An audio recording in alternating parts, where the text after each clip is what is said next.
11 ದ್ವಿಚಕ್ರ ವಾಹನಗಳ ವಿತರಣಾ ಸಮಾರಂಭದಲ್ಲಿ ಭಾಗವಹಿಸಿರುವಂಥ ಸಮಸ್ತ ನಮ್ಮ ಶಿಲ್ಗಿಯ ಎಲ್ಲ ಗಣ್ಯಮಾನ್ಯರಿಗೆ, ಮಾಧ್ಯಮದ ಎಲ್ಲ ಸ್ನೇಹಿತರಿಗೆ, ಎಲ್ಲ ಅಧಿಕಾರಿ ವೃಂದಕ್ಕೆ ಈ ಕಾರ್ಯಕ್ರಮದ ಮೂಲಕ ಸ್ವಾಗತವನ್ನು ಕೋರಿ, ಇವತ್ತು ಶಿಲ್ಗಿ ತಾಲೂಕಿನ ಅಂದರೆ ಮತಕ್ಷೇತ್ರದ ಶಿಲ್ಗಿ ತಾಲೂಕಿನ ವಿಕಲಚೇತನರಿಗೆ 11 ಇವತ್ತು ದ್ವಿಚಕ್ರ ವಾಹನಗಳ ಒಂದು ಬಿಡುಗಡೆ ಸಮಾರಂಭವನ್ನು ಅತ್ಯಂತ ಸಂತೋಷದಿಂದ ಇವತ್ತು ನೆರವೇರಿಸಿದ್ದೀವಿ.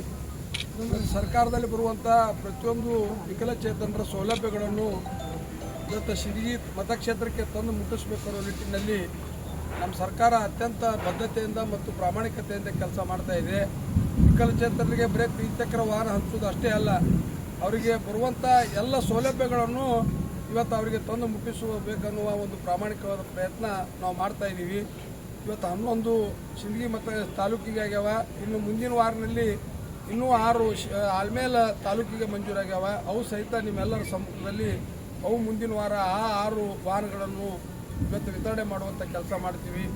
ನನ್ನ ಒಂದು 3 ವರ್ಷದ ಕಾಲಾವಧಿಯಲ್ಲಿ ವಿಕಲಚೇತನರಿಗಾಗಿ ಒಂದು ಆಲ್ಮೇಲದಲ್ಲಿ ಒಂದು ಸಭಾಭವನವನ್ನು ಇವತ್ತು ನಿರ್ಮಾಣ ಆಗ್ತಾ ಇದೆ 20 ಲಕ್ಷ ರೂಪಾಯಿ ವೆಚ್ಚದಲ್ಲಿ. ಆಮೇಲೆ 100 ಇವತ್ತು ದ್ವಿಚಕ್ರ ವಾಹನಗಳನ್ನು ಈಗಾಗಲೇ ವಿತರಣೆ ಮಾಡಿದ್ದೀವಿ. ಇನ್ನೂ ನನ್ನ 2 ವರ್ಷದ ಅಧಿಕಾರ ಕಾಲಾವಧಿಯಲ್ಲಿ ಇವತ್ತು ವಿಕಲಚೇತನರಿಗೆ ವಾಹನಗಳಿರ್ಬೋದು, ಅವರ ಸರ್ಕಾರಿ ಸೌಲಭ್ಯಗಳಿರ್ಬೋದು, ಅವರ ಒಂದು ಕುಂದುಕೊರತೆಗಳಿರ್ಬೋದು, ಅವರ ಸರ್ಕಾರದಲ್ಲಿ ಬರುವಂಥ ಅನುದಾನಗಳಿರ್ಬೋದು, ಅವೆಲ್ಲವನ್ನು ತಂದು ಮುಗಿಸುವಂಥ ಪ್ರಾಮಾಣಿಕವಾದ ಕೆಲಸ ನಾವು ಮಾಡ್ತೀವಿ ಅಂತೇಳಿ ಸಂದರ್ಭದಲ್ಲಿ ಹೇಳಿ, ಈ ಕಾರ್ಯಕ್ರಮದಲ್ಲಿ ಬಂದು ಈ ಕಾರ್ಯಕ್ರಮವನ್ನು ಯಶಸ್ವಿಗೊಳಿಸಿದಂಥ ಎಲ್ಲ ಗಣ್ಯಮಾನ್ಯರಿಗೆ, ಮಾಧ್ಯಮದ ಸ್ನೇಹಿತರಿಗೆ ಮತ್ತು ಎಲ್ಲ ಅಧಿಕಾರಿ ವೃಂದಕ್ಕೆ ಮತ್ತೊಮ್ಮೆ ನಮಸ್ಕಾರಗಳು ತಿಳಿಸಿ ನನ್ನ ಮಾತು ಮುಗಿಸ್ತೀನಿ. ಜೈ ಹಿಂದ್.